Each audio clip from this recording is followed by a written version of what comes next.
ইব্রাহিম আলাইহিস সালাতু ওয়াস সালামকে আগুনও পোড়ায় দিবি।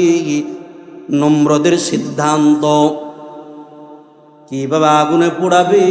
আগুন জ্বালাইতে হবে, আগুন জ্বালাইতে হবে। দুনিয়ার জমিনে তাকে রাখা যাবে না।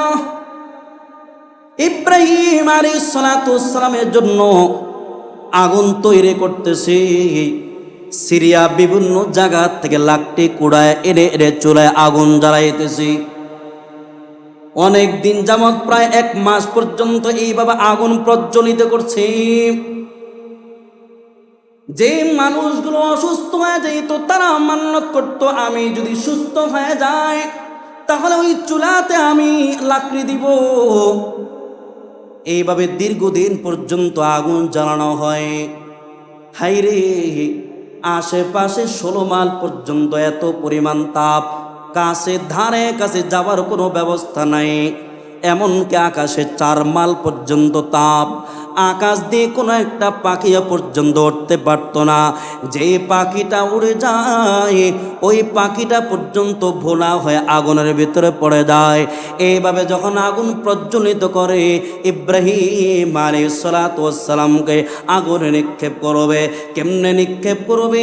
ধার কাছে যাওয়ার তো কোনো ব্যবস্থা নাই, এত পরিমাণ তাপ। এক লোক পরামর্শ দিয়েছে, নমরুদ বাদশাহ, আপনি একটা এই বর্তমান জামানার যে ক্রেন এই ক্রেনের মতো এইভাবে তৈরি করে চরকা তৈরি করে নিক্ষেপ করবে। যখন ইব্রাহিম আলাইহিস সালাতু ওয়াস সালামের জন্য চরকা তৈরি করলো, ক্রেন তৈরি করলো, ইব্রাহিম আলাইহিস সালাতু ওয়াস সালামকে হাত পা বেঁধে যখন কেরারে উঠাইছি, ইব্রাহিম আলাইহিস সালাতু ওয়াস সালাম আল্লাহ তাআলার কাছে দোয়া করেছে, লাকাল হামদু ওয়া লাকাশ শুকরু, লাকাল হামদু ওয়া লাকাল মুলকু লা শারীকা লাক। আল্লাহ, তুমি হলা আমাদের বাদশা, তুমি হলা আমাদের মালিক, তোমার সাথে কোনো কিছু শরীক করা যাবে না, একমাত্র তুমি আল্লাহ আমাদের মালিক। এইভাবে দোয়া করতেছেন। যখন উলঙ্গ কইরা শরীর থেকে পুরা জামা কাপড় সব খুলে ফেলছে, এবার কেরেন দিয়া টেনে টেনে যখন আগুনের মধ্যে নিক্ষেপ করে, তিনি আবার আল্লাহ তাআলার কাছে দোয়া করেন, হাসবুনাল্লাহু ওয়া নি'মাল ওয়াকিল। আল্লাহ হলেন একমাত্র আমাদের অভিভাবক। এত চমৎকার দোয়া অন্য হাদিসের ভিতরে আছে। আল্লাহর রাসূল বলেন, হাসবি আল্লাহু লা ইলাহা ইল্লাহু আলাইহি তাওয়াক্কালতু ওয়া হুয়া রাব্বুল আরশিল আযীম। কেউ যদি সকালে 7 বার এই দোয়াটা পাঠ করে, সন্ধ্যাবেলায় 7 বার এই দোয়াটা পাঠ করে, আল্লাহ তাআলা দুনিয়া ও আখিরাতে তার সব মুসিবত দূর করে দিবেন। ইব্রাহিম আলাইহিস সালাতু ওয়াস সালাম বলেন, হাসবুনাল্লাহু ওয়া নি'মাল ওয়াকিল। আল্লাহর কাছে দোয়া করতেছেন, আল্লাহ তুমি হলো আমার অভিভাবক, তুমি হলো আমার অভিভাবক, তুমি ছাড়া আমার আর কেউ নাই, আমার কেউ নাই। হাইরে ভাই, যুবক বা কান লাগায় শুনো, ও আমার বৃদ্ধ বাবাজিরা আপনারা কান লাগায় শুনেন, দেখেন আমার আল্লাহর ক্ষমতা কেমন। যখন ইব্রাহিম আলাইহিস সালাতু ওয়াস সালামকে আগুনের মধ্যে নিক্ষেপ করে, এইদিকে তামাম দুনিয়ার মাখলুকগুলো কান্নার আওয়াজ। ইব্রাহিম এইদিকে জিব্রাইল আলাইহিস সালাতু ওয়াস সালাম বলেন, ওগো খলিলুল্লাহ ইব্রাহিম, আপনি যদি আমার কাছে সাহায্য চান, আমি জিব্রাইল আমিন আমি আপনাকে সাহায্য করব। মিকাইল আলাইহিস সালাতু ওয়াস সালাম বলেন, ওগো খলিলুল্লাহ ইব্রাহিম, আপনি যদি চান আমি পানি দিয়ে এটাকে নিভায়া দেব, আপনি আদেশ দিলে আমি আদেশ পালন করব। ইব্রাহিম খলিলুল্লাহ আলাইহিস সালাতু ওয়াস সালাম বলেন, না না, আমি তোমাদের কাছে সাহায্য চাব না, কারণ আমার মালিক আল্লাহ সাহায্য করবেন। ইব্রাহিম আলাইহিস সালাতু ওয়াস সালামকে যখন আগুনের মধ্যে নিক্ষেপ করা হয়, আমার আল্লাহ সঙ্গে সঙ্গে বলেন, কুল্লা ইয়া নারু কুনি বারদাও ওয়া সালামান আলা ইব্রাহিম।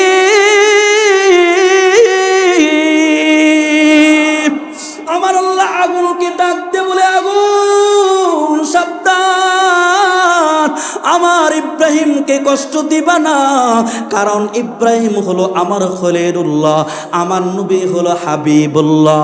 আমার আল্লাহ আমার নবীকে ভালোবাসতেন, আর খলিলুল্লাহ ইব্রাহিম আল্লাহকে ভালোবাসতেন। এই জন্য খলিলুল্লাহ বলা হয়। আল্লাহ তাআলা বলেন, আগুন রে সাবধান, আমার নবীকে কষ্ট দিবা না, আমার নবী হলো আমার পয়গম্বর, আমার নবীকে কষ্ট দিবা না, আমার নবীর জন্য তুমি শীতল হয়ে যাও। কেমন শীতল? যেটা বরফ হবে না, না, আরামদায়ক তুমি হয়ে যাও, শীতল হয়ে যাও, আরামদায়ক শীতল হয়ে যাও। আল্লাহ তাআলার আদেশ ছাড়া তো আগুন অন্যদিকে যাইতে পারে না, অন্য কাজ করতে পারে না।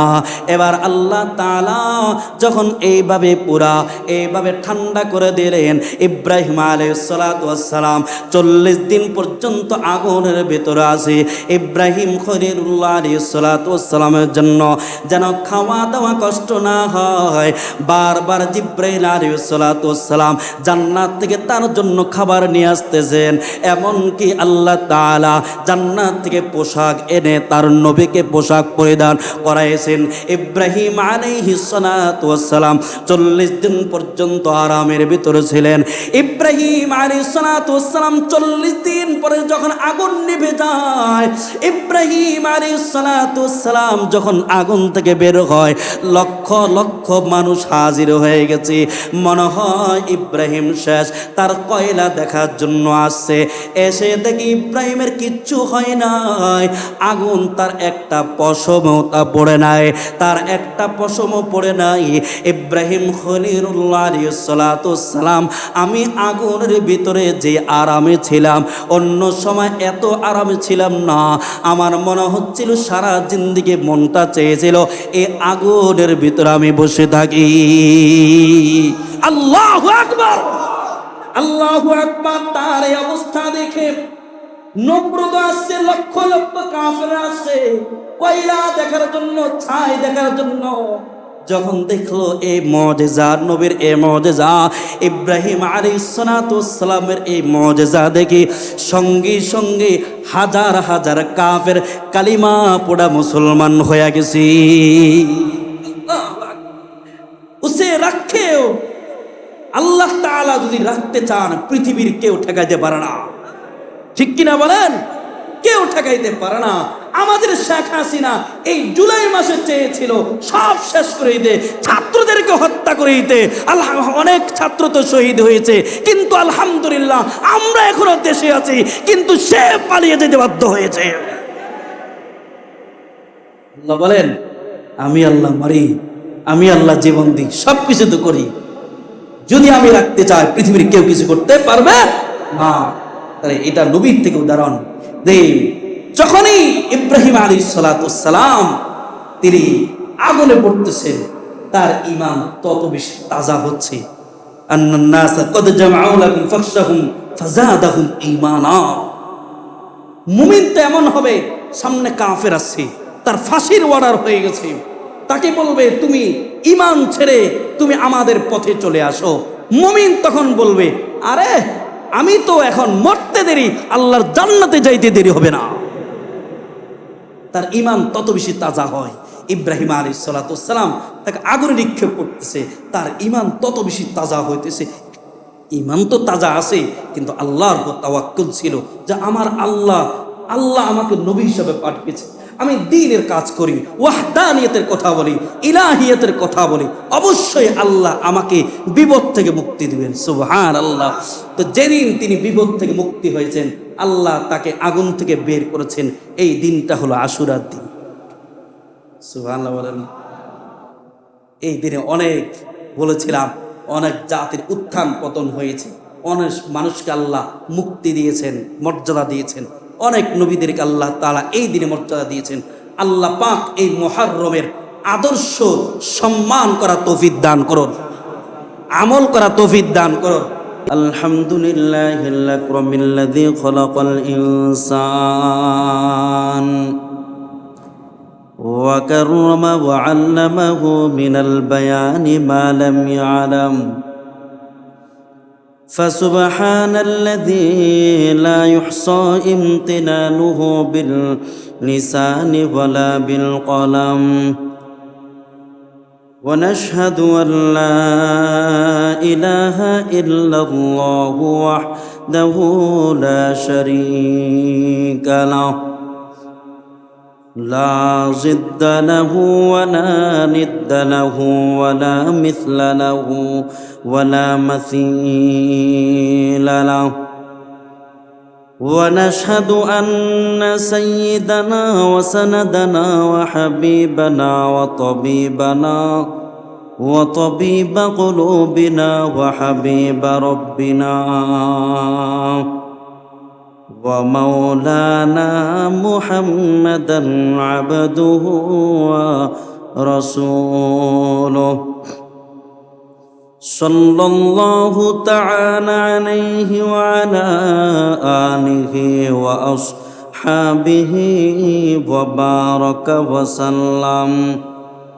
وبارك وسلم تسليما كثيرا كثيرا. وداعيا إلى الله بإذنه وسراجا منيرا. أما بعد فأعوذ بالله من الشيطان الرجيم. بسم الله الرحمن الرحيم. إذ قال لأبيه وقومه ما هذه التماثيل التي أنتم لها عاكفون. قالوا وجدنا آباءنا لها عابدين. قال لقد كنتم أنتم وآباؤكم في ضلال مبين. قالوا أجئتنا بالحق أم أنت من اللاعبين؟ قال بل ربكم رب السماوات والأرض الذي فطرهن وأنا على ذلكم من الشاهدين. وتالله لأكيدن أصنامكم بعد أن تولوا مدبرين. وقال تعالى إن الله وملائكته يصلون على النبي يا أيها الذين آمنوا صلوا عليه وسلموا تسليما. اللهم صل على محمد وعلى آل محمد كما صليت على إبراهيم وعلى آل إبراهيم إنك حميد مجيد. اللهم بارك على محمد وعلى آل محمد كما باركت على إبراهيم وعلى آل إبراهيم إنك حميد مجيد. بلغ العلا بكماله كشف الدجى بجماله حسنت جميع خصاله صلوا عليه وآله. بلغ العلا بكماله كشف الدجى بجماله حسنت جميع خصاله صلوا عليه وآله. محمد ने आकर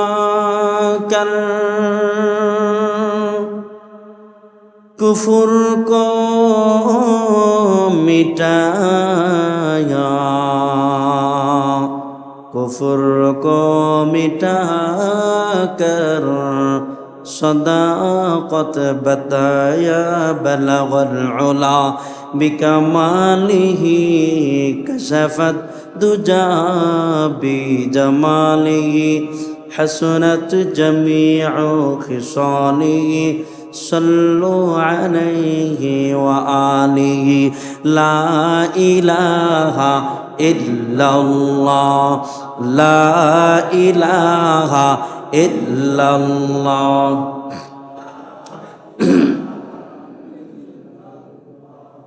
ला इलाहा इल्लल्लाह, ला इलाहा इल्लल्लाह।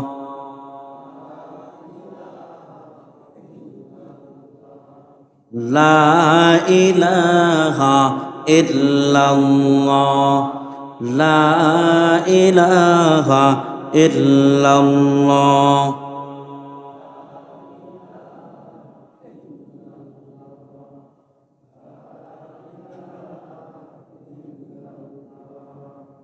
ला इलाहा इल्लल्लाह मुहम्मदुर रसूलुल्लाह सल्लल्लाहु अलैहि वसल्लम। सुब्हानका ला इल्मा लना इल्ला मा अल्लमतना इन्नका अंतल अलीमुल हकीम। Rabbi ज़िदनी इल्मा, rabbi ज़िदनी इल्मा, rabbi ज़िदनी इल्मा। रब्बि इश्रह ली सदरी वयस्सिरनी अम्री वहलुल उक़दतम मिन लिसानी यफ़क़हू क़ौली। अल्हम्दु लिमन क़द्दर खैरन व ख़बाना, अल्हम्दु लिमन क़द्दर खैरन व ख़बाना, वश्शुक्रु लिमन सव्वरा हुस्नन व जमाला, वश्शुक्रु लिमन सव्वरा हुस्नन व जमाला। फर्दुन समदुन अन सिफतिल खल्क़ि बरीउ, रब्बुन अज़लियुन ख़लक़ल ख़ल्क़ कमाला, रब्बुन अज़लियुन ख़लक़ल ख़ल्क़ कमाला। ला ज़िद्द वला निद्द वला हद्दन मौला, ला ज़िद्द वला निद्द वला हद्दन मौला। अल-आना कमा कान बदम यल्क़ ज़वाला, अल-आना कमा कान बदम यल्क़ ज़वाला। अल्हम्दुलिल्लाह, अल्लाह पाकेर दरबारे लाखो कोटी शुक्रिया যে মহান রব্বুল আলামিন আমাদেরকে অত্যন্ত দয়া ও মায়া করে ভালোবেসে পবিত্র মজলিসে, পবিত্র ঘরে, জান্নাতের বাগানে আসার বসার তৌফিক দান করেছেন। এই জন্য আমরা সকলে অবরত চিত্তে শ্রদ্ধা জড়িত কণ্ঠে ঈমানের আওয়াজে কালিমাতুশ শুকর আদায় করি আলহামদুলিল্লাহ। আপনারা সকলে ভালো আছেন? যারা অসুস্থ আল্লাহ পাক যেন তাদেরকে শিফায়ে আজিলে কামিলে তওবিল দান করেন। সবাই চিৎকার করে বলেন আমিন। তো ভাইরা আমার, আলোচনা চলছিল আশুরার দিনে অনেক জাতিকে আল্লাহ তাআলা উত্থান পতন করেছেন। তো এর ভিতরে একটা ঘটনা ঘটেছে। হযরত ইব্রাহিম খলিলুল্লাহ আলাইহিস সালাতুস সালাম আমাদের জাতি পিতা। তিনি আমাদের কি পিতা? সবাই বলেন আমাদের কি পিতা? জাতির পিতা। ইব্রাহিম খলিলুল্লাহ আলাইহিস সালাতুস সালাম তাকে অনেক নির্যাতন করেছে, অনেক জুলুম তার উপর আসছে। শুধু ইসলামের দাওয়াত, কালিমার দাওয়াত দেওয়ার কারণে তিনি নবুয়ত প্রাপ্ত হয়েছেন। যখন তার সম্প্রদায় দেখলেন তারা মূর্তি পূজা করছে, আল্লাহকে বাদ দিয়া সূর্যের পূজা করছে, তারকার পূজা করছে, তাদের অসংখ্য দেবতা, কোনোটাকে নির্ধারণ করত বৃষ্টির জন্য, কোনোটাকে নির্ধারণ করত শান্তির জন্য, কোনোটাকে নির্ধারণ করত রিজিকের জন্য, যে এই মূর্তি রিজিক দেয়, এই মূর্তি বৃষ্টি দেয়, এই মূর্তি ফসল ভালো দেয়। এই ধরনের কথা বলতো, আজগুবি আজগুবি কথা। যেমন আমাদের শেখ হাসিনার আমলে একবার ভারত থেকে এক হিন্দু আসছিল, তো আসার পর বলছে যে এই মা আসার কারণে আমগো দেশে ফসল ভালো হয়েছে। আর নাউজুবিল্লাহ বাসায় গিয়ে বলেন, ফসল দেওয়ার মালিক কে? রিজিক দেওয়ার মালিক কে? আল্লাহ। দুনিয়ার কেউ দিতে পারে না। রিজিকে দেন আল্লাহ, সব কিছু দেন আল্লাহ। যখন মূর্তি পূজা করছে, মূর্তির পূজা করছে,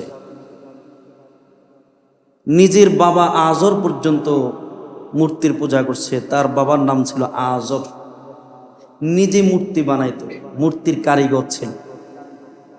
মূর্তি বানায়া বানায়া মানুষের কাছে বিক্রি করত, মানুষকে হাদিয়া দিত, নিজের ঘরেও রাখতো, মূর্তির পূজা করত। একদিন তার পিতাকে ডাক দিয়ে বলে, বাবা, ব্যাপারটা আবার কি? আপনারা যে মূর্তির পূজা করছেন, মূর্তি নিয়ে থাকেন, ব্যাপারটা আবার কি? এগুলা কেন করেন আপনারা? বলেন, আমরা আমাদের বাপদাদাকে পেয়েছি, বাপদাদারা মূর্তি পূজা করত, আমরা ওই পথ ধরেছি। আমাদের বাপদাদাকে যে পথে পেয়েছি, আমরা সেই পথে আছি। এবার ইব্রাহিম আলাইহিস সালাম বলেন, قال لقد كنتم أنتم وآباؤكم في ضلال مبين। এখন কেউ সুন্নতে নিয়ত করেন না, আপনাদেরকে তো সময় দেওয়া হবে, বসেন। ইব্রাহিম আলাইহিস সালাম বলেন, আমি তো তোমাকে এবং তোমার যারা আছে পূর্বপুরুষ তাদেরকেও গোমরাহিতে দেখছি। তোমরা সব গোমরাহ। এবার তার সম্প্রদায়, তার পিতা সহ সবাই বলে, ব্যাপারটা বাকি, তুমি কি কোনো সত্য ধর্ম নিয়ে আসছো, হক নিয়ে আসছো, নাকি আমাদের সাথে ঠাট্টা করছো?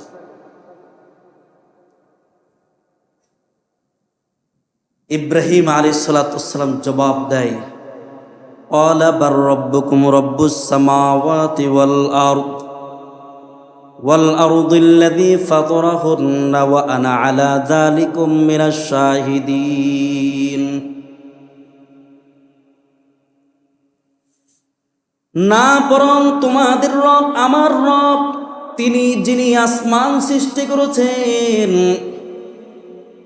যিনি জমিন সৃষ্টি করেছেন, আমাকে সৃষ্টি করেছেন, তামাম দুনিয়ার সব কিছু সৃষ্টি করেছেন, তিনি হলেন কি? আরো জোরে বলেন, তিনি হলেন কি? তিনি হলেন আমার রব, আপনাদের রব। ওয়া আনা আলা যালিকুম মিনাশ শাহিদিন, ওয়া আনা আলা যালিকুম মিনাশ শাহিদিন। আমি সাক্ষ্য দিতেছি, এমনকি আমি যারা আল্লাহর তাওহীদ একত্ববাদকে স্বীকার করে, আমি ইব্রাহিম খলিলুল্লাহ তাদের অন্তর্ভুক্ত। সুবহানাল্লাহ। আমি ঈমান এনেছি, আমি আল্লাহর পয়গম্বর। হে পিতা, কেমন কথা! নিজেরা মূর্তি বানায়া, নিজেদের হাতে মূর্তি বানায়া, তোমরা নিজেও মাখলুক, ওই মূর্তিটাও মাখলুক। মাখলুক মাখলুকের কেমনে ইবাদত করে, কেমনে উপাসনা করে? যে মূর্তি খাইতে পারে না, যে মূর্তি কারো উপকার করতে পারে না, ক্ষতি করতে পারে না, ওটা তো কারো প্রভুও হতে পারে না। কথা বলেন, ওটা কারো প্রভু হতে পারে না। সামনে যদি একটা মাছি রাখা হয়, ওর মূর্তির গায়ে যদি মাছিও বসে, ওই মাছি সরানোর শক্তি ক্ষমতা তার নাই, তাহলে ওটা প্রভু কেমন হল? যুক্তি তো ঠিক, কথা বলেন। ওটার সামনে যদি, মূর্তির সামনে যদি খানাও রাখা হয়, খানার ভিতরে যদি পোকামাকড় বসে, এই পোকামাকড় সরানোর ক্ষমতা তার নাই, তাহলে ওইটা খোদা কিভাবে হলো? হযরত ইব্রাহিম আলাইহিস সালাতুস সালাম, তার ভিতরে আল্লাহর মারিফাত চলে আসছে। ছোটবেলা থেকে আল্লাহকে চিনেছে। আল্লাহ এক জায়গায় বলেন, ওয়াকাযালিকা নুরি ইব্রাহিমা মালাকুতাস সামাওয়াতি ওয়াল আরদ ওয়া লিয়াকুনা মিনাল মুকিনিন। সূরাতুল আনআমের ৭৫ নম্বর আয়াত, বড় চমৎকার আয়াত। আমার আপনার নবী সরকারে তো আলম নবী মুহাম্মদুর রাসূলুল্লাহ সাল্লাল্লাহু আলাইহি ওয়াসাল্লামকে যেমন মেরাজের সময় আল্লাহ পাক ৭ আসমানের উপরে নিয়ে আল্লাহর আরশের কাছে নিয়ে মেরাজ করাইছেন, জান্নাত জাহান্নাম সব কিছু দেখাইছেন। আল্লাহ তাআলা এমন করে ইব্রাহিম খলিলুল্লাহকে দুনিয়ার জমিনে জান্নাত জাহান্নাম, আল্লাহ কিভাবে জমিন সৃষ্টি করেছেন, কিভাবে জমিনটাকে চালাইতেছেন, সূর্য চালাইতেছেন, চন্দ্র চালাইতেছেন, এমনকি তারকারাজিগুলো চালাইতেছেন, আল্লাহ তাআলা একদিন সব কিছু তাকে দেখাইয়া দিয়েছেন, সব কিছু দেখাইছে। ওয়ালিয়াকুনা মিনাল মুকিনিন, এই জন্য তার ভিতরে বিশ্বাস চলে আসে। আল্লাহ বলেন, একদিন তিনি চিন্তা করলেন, মানুষ এ তারকার পূজা করে, তারকা উঠলে তারকার পূজা করে, তারকা সিজদা করে, এটা কেমন কথা? মানুষকে একাত্মবাদ শেখানোর জন্য তিনি একটা কৌশল অবলম্বন করেছেন।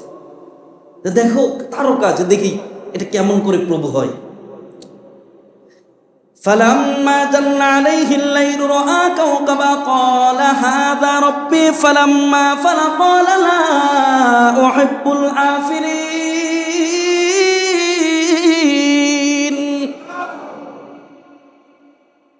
যখন মানুষ তারকার পূজা করে, তারকাকে সিজদা করে, ইব্রাহিম আলাইহিস সালাতু ওয়াস সালাম তারকা দেখে তাকায়া বলে, এটা কি আমার প্রভু?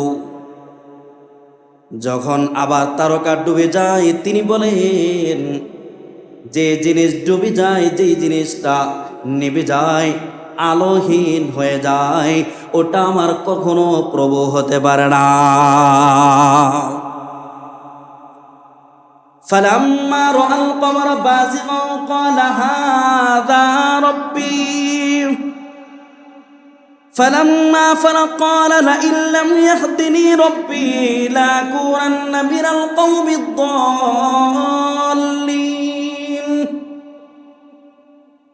পরের দিন যখন আবার চন্দ্র উঠে, চন্দ্রের দিকে তাকায় বলে, মনে হয় এটা হলো আমার প্রভু। যখন আবার চন্দ্র ডুবে যায়, তিনি বলেন, না না, এটাও আমার প্রভু হতে পারে না, কারণ প্রভু কখনো ডুবতে পারে না।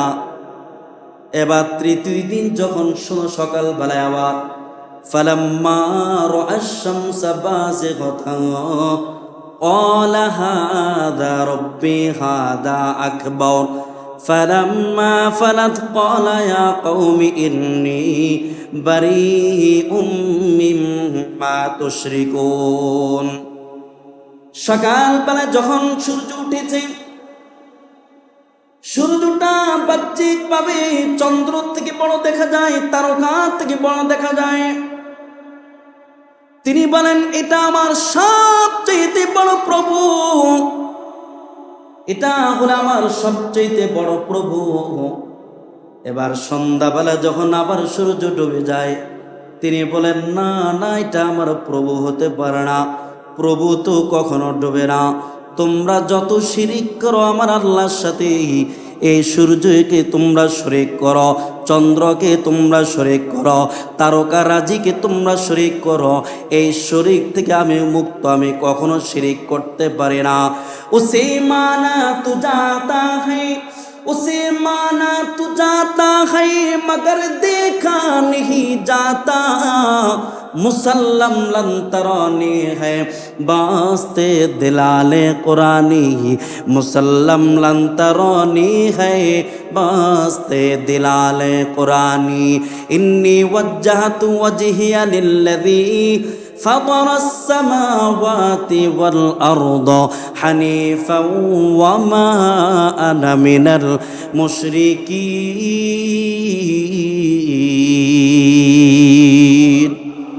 তিনি বলেন আমি একমাত্র আল্লাহকে মানি যিনি আসমান জমিন সৃষ্টি করেছেন একমাত্র আমি তাকে মানি তিনি আমাকে রিজিক দান করেন তিনি আমাকে ফসল দান করেন তিনি আমাকে সুখ শান্তি দান করেন সব কিছু দান করেন একমাত্র আল্লাহ ওই আল্লাহর সাথে দুনিয়ার কাউকে আমি শিরিক করতে পারি না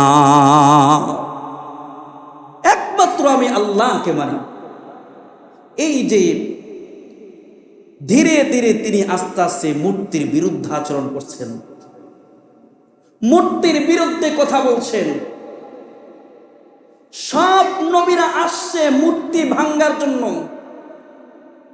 আমাদের নবীও যখন নবুয়ত প্রাপ্ত হয়েছেন বাইতুল্লাহর ভিতরে 360টা মূর্তি স্থাপন ছিল সবগুলো ভেঙে চুরমার করেছেন বলেন যে এই মূর্তিগুলো ভাঙার জন্য আমি দুনিয়ার জমিনে আসছি এই মূর্তিগুলো মানুষকে গুমরাহর দিকে টানে মানুষ গুমরাহর মধ্যে লিপ্ত হয় এই জন্য তো বিগত 17 বছরে আমরা সরকারকে এতটুকু বলেছি আপনি মূর্তি স্থাপন করেন না এই দেশটা হলো 92% মুসলমানের দেশ এরা হল আল্লাহ প্রেমিক দেশ এরা হলো নবী প্রেমিক দেশ এরা মূর্তির বিশ্বাসী না এই দেশটা মূর্তি মুক্ত রাখতে হবে ঠিক কিনা বলেন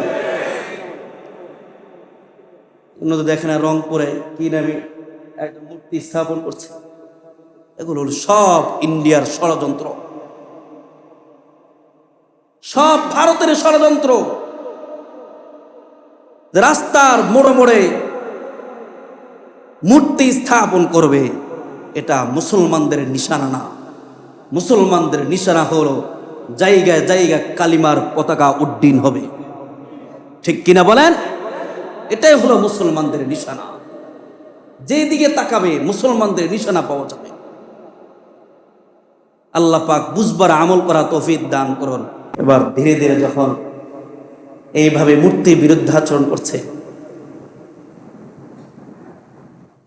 এখন তো কাফের বেঈমানদের মাথা গরম বাবা আজরকে ডেকে বলে বাবা শোনো তোমার আর আমার ভিতরে বাবা ছেলের সম্পর্ক আমি তোমাকে বারবার বলছি তুমি মূর্তি থেকে বিরত থাকো তুমি মূর্তি বানাও না মূর্তির ইবাদত করো না একদিন বাবা বলে যদি আমার কথা না মানো তাহলে পাথর দিয়ে তোমার মাথা চূর্ণ বিচূর্ণ করে ফেলবো রাগ হয়ে গেছে ইব্রাহিম আলাইহিস সালাতু ওয়াস সালাম চিন্তা করলেন এই মুহূর্তে আমি রাগ হওয়া যাবে না কারণ বাবা তো বেশি অতিরিক্ত করলে অন্য ঘটনা ঘটে যাবে ঠিক আছে বাবা আমি তোমার থেকে সম্পর্ক ছিন্ন করলাম কারণ ঈমানের সম্পর্ক হক বাতিলের সম্পর্ক আমি গুমরাহিত থাকতে পারি না তুমি গুমরাহিত থাকবা তুমি আমাকে মূর্তি পূজার জন্য আদেশ দিবা এটা হতেই পারে না আমি তোমার থেকে সম্পর্ক ছিন্ন নিলাম এই আজর কিয়ামতের ময়দানে যখন আল্লাহর সামনে উঠবে হায়রে বুখারীতে আছে চেহারা মলিন থাকবে জান্নাত জাহান্নামের ফয়সালা হবে ফারিকুম ফিল জান্নাহ ওয়া ফারিকুম ফিস সাঈর কেউ যাবে জান্নাতের দিকে কেউ যাবে জাহান্নামের দিকে এখন আজর তো জাহান্নামের দিকে যাবে ইব্রাহিম আলাইহিস সালাতু ওয়াস সালাম তার চেহারার দিকে তাকায় দেখবে হায়রে বাবা অবস্থা কি চেহারাটা মলিন ইব্রাহিম আলাইহিস সালাতু ওয়াস সালাম বলবেন ওয়াকাযালিকা নুইব্রা আতাত্তাখিযু আসনামান আলিহা বাবা আমি তোমাকে বলছি না মূর্তির পূজা করো না মূর্তির ইবাদত করো না বারবার তোমাকে বলছি আজর কিয়ামতের ময়দানে বলবে সন্তান আমি আর কোনোদিন তোমার অবাধ্য হব না কোনোদিন আল্লাহ গায়রুল্লাহর ইবাদত করব না আর কোনোদিন করব না ইব্রাহিম আলাইহিস সালাতু ওয়াস সালাম তার ব্যাপারে তো ফয়সালা হয়ে গেছে ওমা কানা ইস্তিগফারু ইব্রাহিম লিআবিহি ইল্লা আম মাউইদাতিন ওয়া'আদাহা ইয়্যা। আল্লাহর ফয়সালা হয়ে গেছে, সে জাহান্নামী। আল্লাহর কাছে ইব্রাহিম আলাইহিস সালাতু ওয়াসসালাম বলবেন, আল্লাহ তুমি তো দুনিয়ার জমিনে ওয়াদা দিয়েছো যে আমাকে হাসর ময়দানে লজ্জিত করবা না, তা আমার বাবা জাহান্নামে যাবে, এর থেকে লাঞ্ছনা আর কি আছে আমার জন্য। এবার আল্লাহ তাআলা সঙ্গে সঙ্গে তার পিতাকে হাইওয়ান জানোয়ারের রূপ দিয়ে দিবেন। আল্লাহ বলবেন তোমার পায়ের দিকে তাকাও, বুখারীতে আছে, তোমার পায়ের দিকে তাকাও। তাকাইয়া দেখবেন জবাইকৃত একটা হাইওয়ান, তার গলার থেকে রক্ত যাচ্ছে জবাইয়ের কারণে। ইব্রাহিম আলাইহিস সালাতু ওয়াসসালাম এটা গ্রেনার ছড়ে সাথে সাথে পাওটা ধরে জাহান্নামে নিক্ষেপ করে দিবেন। এই জন্য সময় থাকতে আপনারাও সন্তানকে উপদেশ দেন, বাবা সন্তানকে উপদেশ দিবেন, নিজের ঘর ঠিক করেন, ঘরে তেলাওয়াত চালু করেন। ইয়া আইয়ুহাল্লাযীনা আমানু কু আনফুসাকুম ওয়া আহলিকুম নারা ওয়াকুদুহা আন-নাস ওয়াল হিজারা وقودها الناس والحجارة عليها ملائكة غلاظ شداد لا يعصون الله ما أمرهم ويفعلون ما يؤمرون। জাহান্নামের দিকে চলে যাবে, নিজের সন্তান জাহান্নামের দিকে যাবে, বাবা জাহান্নামের দিকে চলে যাবে। এই কারণে আল্লাহ পাক সতর্ক করে বলেন, ঘরে সন্তানকে উপদেশ দাও, নামাজের কথা বলো, সন্তানকে কোরআন তেলাওয়াতের কথা বলো, সকালবেলা উঠে দাও কোরআন তেলাওয়াত চালুর জন্য, কোরআন তেলাওয়াত করার জন্য। সকালবেলায় সন্তানকে উঠে দাও নামাজ পড়ার জন্য। যেই দিন বাবা জাহান্নামের দিকে চলে যাবে, তুমি সন্তান আফসোস করে লাভ হবে না। আমার সন্তান জাহান্নামের দিকে চলে যাবে, বাবা আফসোস করলে, সন্তান আফসোস করলে লাভ হবে না। আফসোস লাগে। সন্তানকে বাবা কত সুন্দর করে খেলার জন্য জাগায় দেয়, তোমার সাপোর্ট দল খেলছে, তাড়াতাড়ি উঠে যাও খেলা দেখার জন্য। মিথ্যা কথা বলছি? কথা কন না গা। সন্তানকে খেলা দেখার জন্য ঘুম থেকে উঠে দেয়। কেমন হতবাগা, কেমন নাখান্দা বাবা, কিন্তু নামাজের জন্য জাগায় না সন্তানকে, নামাজের জন্য জাগায় না। আফসোস। কিয়ামতের ময়দানে আল্লাহর কাছে সন্তান বলবে, আল্লাহ আমার বাবা আমাকে নামাজের জন্য জাগায় না, খেলার জন্য জাগাইছে। আমি তো অবুঝ ছিলাম, আমার বুঝ ছিল না, আমি জান্নাত কি জাহান্নাম কি দিন কি ইসলামকে আমি বুঝে নাই, আমার বাবা আমাকে বুঝায় নাই। বিরুদ্ধে সাক্ষী দিবে, বাবার বিরুদ্ধে সাক্ষী দিবে। ইন্না আতা'না সাদাতানা ওয়া কুবারানা ফাআদাল্লুনা সাবিলা রব্বানা আতিহিম দি'ফাইন মিনাল আযাব। খুব দুঃখের সাথে বলছি, সন্তান বলবে আমাকে কি পরিমাণ আযাব দিবা, দ্বিগুণ শাস্তি আমার বাবাকে দাও, আমার বাবাকে দাও। মেয়ে বলবে আমার বাবা কোনোদিন আমাকে পর্দার কথা বলে নাই, হিজাবের কথা বলে নাই। আমার বাবা যদি আমাকে ছোটবেলা থেকে শিক্ষা দিত যে পর্দা এটা হলো ইসলামের একটা আদর্শ, রুকুন, ফরজ কাজ, তুমি করো। কিন্তু আমার বাবা কোনোদিন আমাকে শিক্ষা দেয়নি, আমার মা কোনোদিন শিক্ষা দেয়নি। আল্লাহ আজকে আমাকে জাহান্নামে তো দিবা, জাহান্নামে যাব, দ্বিগুণ শাস্তি আমার মা বাবাকে দাও। আফসোস লাগে। আপনার সন্তানকে আপনি কি শিক্ষা দিয়েছেন? আপনার সন্তানকে আপনি পর্দার কথা বলেন না, আপনার লজ্জা লাগে। আপনার সন্তানকে আপনি নামাজের কথা বলেন না। আপনি আদর্শবান বাবা হতে পারেন নাই, আপনি নামাজ পড়েন না, সন্তানকে কেমনে বলবেন? আপনি নিজে তো নামাজ পড়েন না, নিজে তো নামাজ পড়েন না। গতকালকে এক জায়গা বলেছিলাম মা বোনদের উদ্দেশ্যে, মনে রাখবেন তেঁতুল গাছ লাগাইলে ওখানে থেকে তেঁতুল হবে, আপেল হবে না। কথা কন। আপেল গাছ লাগাইলে ওখান থেকে তেঁতুল হবে? কথা বলেন। ওখান থেকে কি হবে? আপেল হবে। আপনি যদি বাবা সৎ আদর্শবানওয়ালা হন, আপনার সন্তান আদর্শবান হবে। আমি মাঝে মধ্যে বলি, আপনার সন্তান রাতের বেলা বাহিরে যা, কোথায় যা, হিসাব নেন, হিসাব নেন। আপনার সন্তান রাতের বেলায় মদের আসর মদ খাচ্ছে, আপনি খবর নেন না। রাষ্ট্রে দোষ দিব কি, প্রশাসনের দোষ দিয়ে তো লাভ নাই।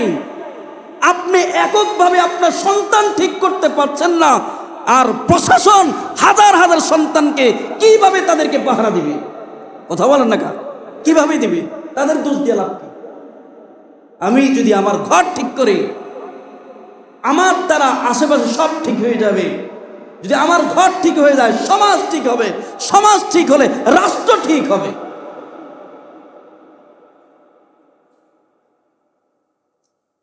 আল্লাহ হেদায়েত দান করুক। সংসদে এগুলো নিয়ে আলোচনা নাই। আলোচনা কি হয় জানেন? বিডি ট্যাক্স কমাও। কথা বল না গা, বিডি যারা বিডি ঘোর ওদের ট্যাক্স কমা, এটা নিয়ে আলোচনা। ভালো কোনো আলোচনা হয় না, দেখিও না, চোখ লাগে।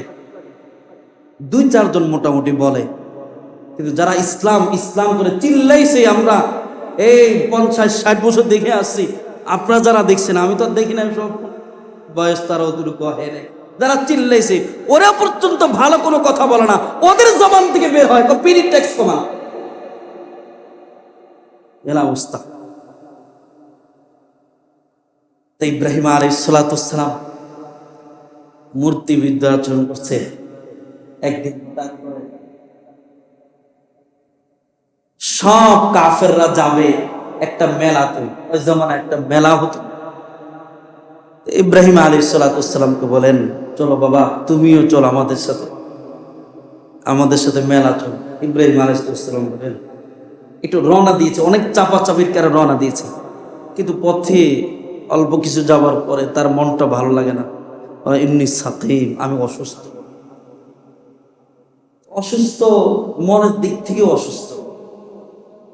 তোমরা শিরিকের মধ্যে লিপ্ত, আর শিরিক আল্লাহ সবচেয়ে অপছন্দের একটা জিনিস। ইন্না শিরকা লাযুলমুন আযীম। আল্লাহ বলেন, যার ভিতর যাররা পরিমাণ শিরিক থাকবে সে কখনো জান্নাতে যাবে না, কখনো না। আজকে সারা দুনিয়ায় দেখেন না, আমাদের দেশে বিশেষ করে কবর পূজারীরা সমানে কবর পূজা করতেছে, কবর গিয়ে সিজদা করতেছে। এদের বিভিন্ন মাজারে গিয়ে পীর বাবার জন্য বিভিন্ন জিনিস মানতেছে, মানে না, মান্যত করছে। আপনার খানজাহালি মাজারে একটা কুমির ছিল, এই কুমিরটা এখন মনে হচ্ছে চিড়িয়াখানে আনা রাখছে। কি পরিমাণ মুরগি, তারপর বকরি ইত্যাদি এটার জন্য মান্যত করত। সর্বশেষ একটা মেয়েকে খেয়ে ফেলছে অথবা মেরে ফেলছে কুমিরটা, এরপরে চিড়িয়াখানে রাখছে। এতে মান্যত করলো গায়রুল্লাহর জন্য, এটা একটা শিরিক। আপনি মাজারে গিয়ে মান্যত করতেছেন, শাহজাহান মাজারে গিয়ে মান্যত করছেন, আপনি শাহপুরান গিয়ে মান্যত করছেন, এটাও শিরিক। আপনি মান্যত করতে হবে, যদি দিতে হয় একমাত্র দিতে হবে কার জন্য? আল্লাহর জন্য। আল্লাহর জন্য আমি মসজিদ মাদ্রাসা দান করতেছি, তাহলে এটা কবুল হবে, এটা শিরিক হবে না। তো ইব্রাহিম আলাইহিস সালাতু ওয়াস সালাম যখন বললেন অসুস্থ, আমি যেতে পারবো না, তিনি একদিন রাগ করে বলছেন, ওয়াতাল্লাহি লাআকিদান্না আসনামাকুম বা'দা আন তুওয়াল্লু মুদবিরিন। মনে রাখবা, একদিন না একদিন আমি তোমাদের মূর্তির একটা ব্যবস্থা নিব। তো এইদিকে যখন সবাই মেলাতে চলে গেছে, ইব্রাহিম আলাইহিস সালাতু ওয়াস সালাম যেই ঘরে মূর্তি ঢুকে 360টা মূর্তি ছিল, এর ভিতরে বড় একটা মূর্তিকে রাইখা কুঠার দিয়ে সব ভেঙে চুরমার করে দিছে। বড় যে মূর্তিটা আছে এটাকে রেখে দিছে, তো কুঠারটা ওইটার কান্দে ঝুলে রাখছে। সবাই মেলার থেকে আসার পর আগে আসতো কোথায়? ওই মূর্তির ঘরে আসতো, মূর্তির উপাসনা করার জন্য আসতো। আইসা দেখি হায় হায়, অবস্থা তো ভালো না, মূর্তি সব ভেঙে কে জানে চুরমার করে দিছে, কিন্তু বড় মূর্তিটা রয়ে গেছে। সবাই প্রত্যেকে দোষ দিচ্ছে যে তোর কারণে এমন হয়েছে, তোর কারণে এমন হয়েছে। তা একজন যুবক বলছে যে ইব্রাহিমের কাছ থেকে শুনেছি, একদিন তার জবান থেকে শুনছি, সে জিতকেরও বলছে যে আমাদের মূর্তির ব্যবস্থা নেবে একটা। তার মানে মনে হয় সে আমাদের মূর্তিকে ভাঙছে। সবাই তার কাছে দৌড়ায় গেছে, হ্যাঁ ইব্রাহিম, ব্যাপারটা আবার কি, আমাদের মূর্তিকে ভাঙছে কে? দেখো না বড়টার গাড়ির ভিতরে উঠার ঝুলানো, ওকে জিজ্ঞাসা করো, ওকে জিজ্ঞাসা করো।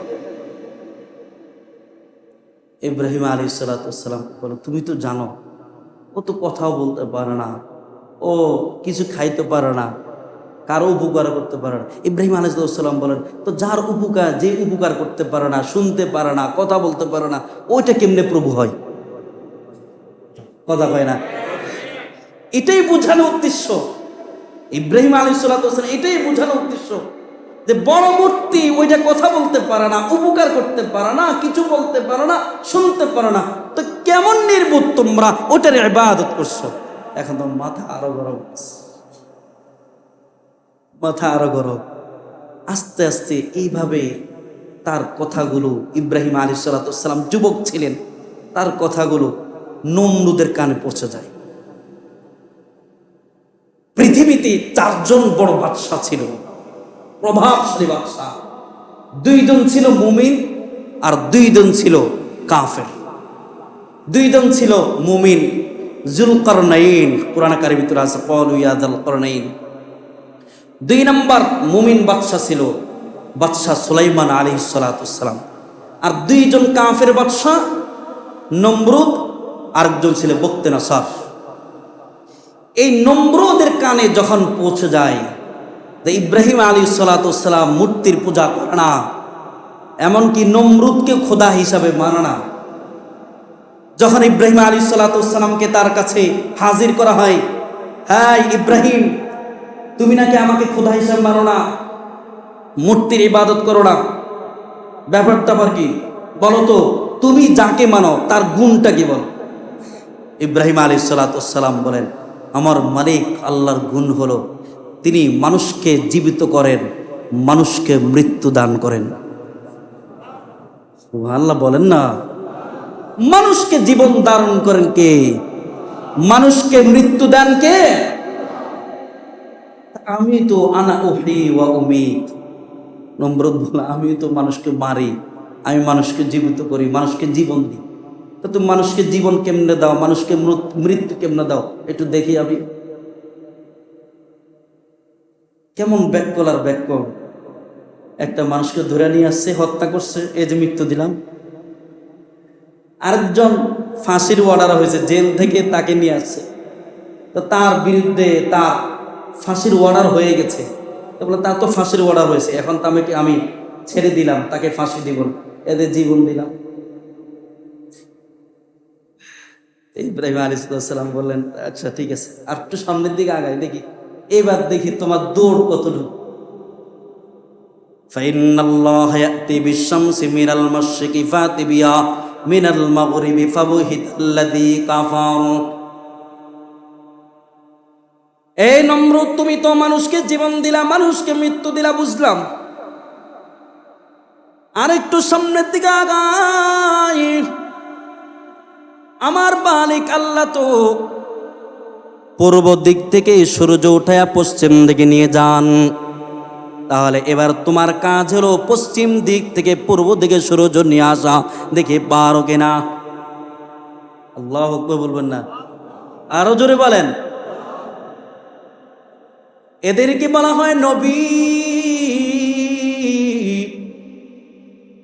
যখন ইব্রাহিম আলাইহিস সালাম এইভাবে কথাটা বললেন, এবার নমরুদ মাথা গরম, ফাবুহিতাল্লাযী কাফার, পুরা ব্যাকুল হয়ে গেছে, কি জবাব দিবে। মানুষ যখন যুক্তিতে হেরে যায় তখন তার আকল নষ্ট হয়ে যায়, এবার তার রাগ উঠে যায়। কথা বলেন, আল গাদাবু ইয়াকুলুল আকল, যখন রাগ উঠে তখন তার আকল নষ্ট হয়ে যায়, কি করবে না করবে। এবার তার জিদ উঠে ওই মানুষটাকে হত্যা করার জন্য। জোরে বলেন। এবার ফেরাউন নমরুদ চিন্তা করলো তাকে হত্যা করে দাও, দুনিয়ার জমিনে রাখা যাবে না, কারণ দলিল আদিল্লার মাধ্যমে তার সাথে পারা যায় না। যাও, কি করা যায়, কি করা যায়, তাকে আগুনে পুড়ায় দাও। ইব্রাহিম আলাইহিস সালাতু ওয়াস সালামকে আগুনে পোড়ায় দিবি। নমরুদের সিদ্ধান্ত কিভাবে আগুনে পোড়াবে? আগুন জ্বালাইতে হবে, আগুন জ্বালাইতে হবে। দুনিয়ার জমিনে তাকে রাখা যাবে না। ইব্রাহিম আলাইহিস সালাতু ওয়াস সালামের জন্য আগুন তৈরি করতেছে। সিরিয়া বিভিন্ন জায়গা থেকে লাকড়ি কুড়ায় এনে এনে চুলায় আগুন জ্বালাইতেছি। অনেক দিন যাবত প্রায় 1 মাস পর্যন্ত এইভাবে আগুন প্রজ্বলিত করছে। যে মানুষগুলো অসুস্থ হয়ে যেত তারা মান্যত করত, আমি যদি সুস্থ হয়ে যাই তাহলে ওই চুলাতে আমি লাকড়ি দিব। এইভাবে দীর্ঘদিন পর্যন্ত আগুন জ্বালানো হয়। হাইরে, আশেপাশে 16 মাইল পর্যন্ত এত পরিমাণ তাপ, কাছে ধারে কাছে যাওয়ার কোনো ব্যবস্থা নাই। এমনকি আকাশে 4 মাইল পর্যন্ত তাপ, আকাশ দিয়ে কোনো একটা পাখি পর্যন্ত উঠতে পারতো না। যে পাখিটা উড়ে যায় ওই পাখিটা পর্যন্ত ভোলা হয়ে আগুনের ভিতরে পড়ে যায়। এইভাবে যখন আগুন প্রজ্বলিত করে ইব্রাহিম আলাইহিস সালাতু ওয়াস সালামকে আগুনে নিক্ষেপ করবে। কেমনে নিক্ষেপ করবে? ধার কাছে যাওয়ার তো কোনো ব্যবস্থা নাই, এত পরিমাণ তাপ। এক লোক পরামর্শ দিয়েছে, নমরুদ বাদশা, আপনি একটা এই বর্তমান জামানার যে ক্রান এই ক্রানের মতো এইভাবে তৈরি করে চরকা তৈরি করে নিক্ষেপ করবে। যখন ইব্রাহিম আলাইহিস সালাতু ওয়াস সালামের জন্য চরকা তৈরি করলো, ক্রান তৈরি করলো, ইব্রাহিম আলাইহিস সালাতু ওয়াস সালামকে হাত পা বেঁধে যখন কেরারে উঠাইছি, ইব্রাহিম আলাইহিস সালাতু ওয়াস সালাম আল্লাহ তাআলার কাছে দোয়া করেছে, লাকাল হামদু ওয়া লাকাশ শুকরু, লাকাল হামদু ওয়া লাকাল মুলকু লা শারীকা লাক। আল্লাহ, তুমি হলা আমাদের বাদশাহ, তুমি হলা আমাদের মালিক, তোমার সাথে কোনো কিছু শরীক করা যাবে না, একমাত্র তুমি আল্লাহ আমাদের মালিক। এভাবে দোয়া করতেছেন। যখন উলঙ্গ কইরা শরীর থেকে পুরা জামা কাপড় সব খুলে ফেলছে, এবার কেরান দিয়া টেনে টেনে যখন আগুনের মধ্যে নিক্ষেপ করে, তিনি আবার আল্লাহ তাআলার কাছে দোয়া করেন, হাসবুনাল্লাহু ওয়া নি'মাল ওয়াকিল। আল্লাহ হলেন একমাত্র আমাদের অভিভাবক। এত চমৎকার দোয়া অন্য হাদিসের ভিতরে আছে। আল্লাহর রাসূল বলেন, হাসবি আল্লাহু লা ইলাহা ইল্লাহু আলাইহি তাওয়াক্কালতু ওয়া হুয়া রাব্বুল আরশিল আযীম। কেউ যদি সকালে 7 বার এই দোয়াটা পাঠ করে, সন্ধ্যাবেলায় 7 বার এই দোয়াটা পাঠ করে, আল্লাহ তাআলা দুনিয়া ও আখিরাতে তার সব মুসিবত দূর করে দিবেন।